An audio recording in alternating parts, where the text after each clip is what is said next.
We went to the Wine and Spirit Education Trust to find out how you do analytical tasting.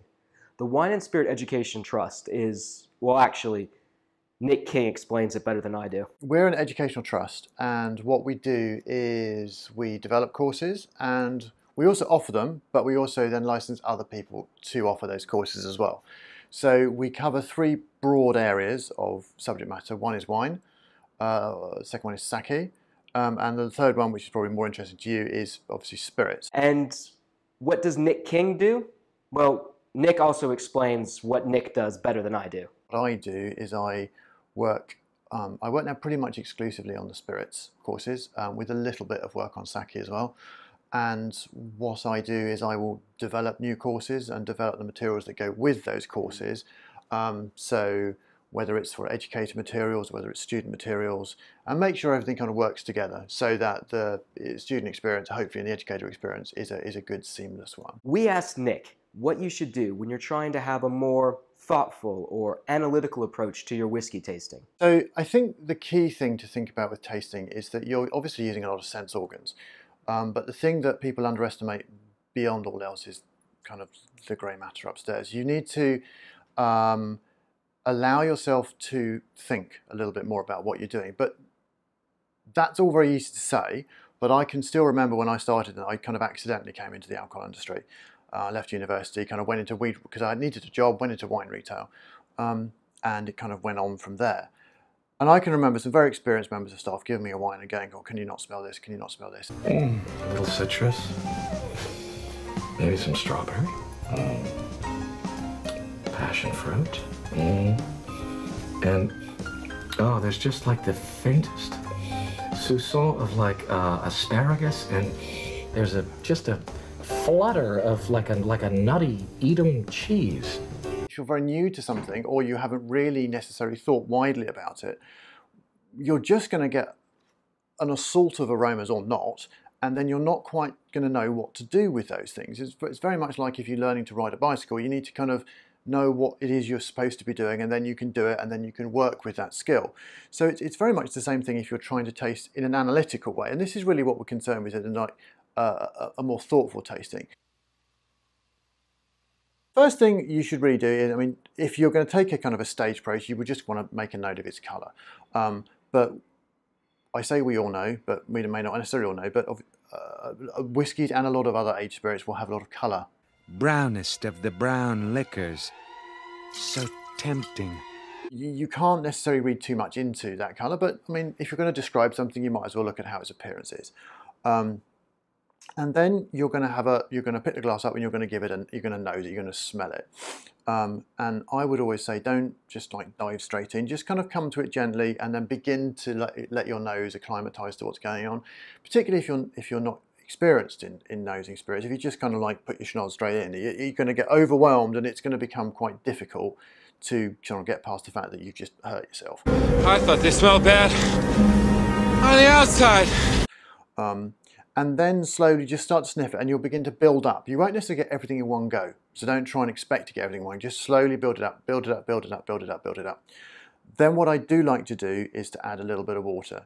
I find that for two reasons. One, I find it tends to open up some aromas, but also if you're tasting or tasting a lot of spirits, it takes some of the sting out of it. And again, for people who are inexperienced, if you put something that's 40% ABV in your mouth, it's going to sting a bit. And just let it roll around the mouth. Hold it in the mouth for a little bit of time. Don't just kind of just quick in and out. Just allow it to express itself. And then, obviously, if we're in a classroom and we're just kind of teaching, we would spit it out. But obviously, if you're just enjoying yourself, well, you're going to swallow it. That's what it's there for. So, and then, particularly with whiskey and particularly with these aged spirits, where complexity is something that they're really looking for, how does that flavour develop? How do the feelings develop over time? And actually for spirits, it's much more important than say for wine. So a lot of the complexity, particularly in some of the most outstanding spirits, will come over a period of minutes is extreme, but certainly over a period of seconds that these things will develop and change. And that is really quite a significant part of that assessment process. I can't imagine you with all your complexity, all your perfection, all your imperfection. Complexity is, I think, broken down into two parts. One is, are there lots of different aromas? So, for example, in a say a bourbon, you'd have those aromas from corn, you'd have aromas from oak. You might then, if you're really flush with cash and it's old, you might have something sort of aged aroma. So, a lot of different aromas. Now some spirits will be quite narrow in what they can offer, and some will be hugely complex in what they can offer. So there's that part of it, like the amount of stuff. Now, then we have to consider how well these things are put together. So if you gave me, that's a printed paint, but if you gave me a canvas and some paints and said paint something. You paint that? I can assure you it wouldn't end up looking very good. It's a real piece of shit. Oh, well, tell me what you really think. Just the linear and impressionistic mix makes a very muddled composition. If you gave that to someone who's a professional artist, who's a great artist, and you gave them exactly the same equipment, then they did something, it would look great. So they've still used the same stuff, it's just how well are these things, how well do they work together, how well defined, how well expressed they are. So it's about definition and clarity and how these things work together. It's not just about the amount of stuff. So in some senses, lots of stuff doesn't mean it's better.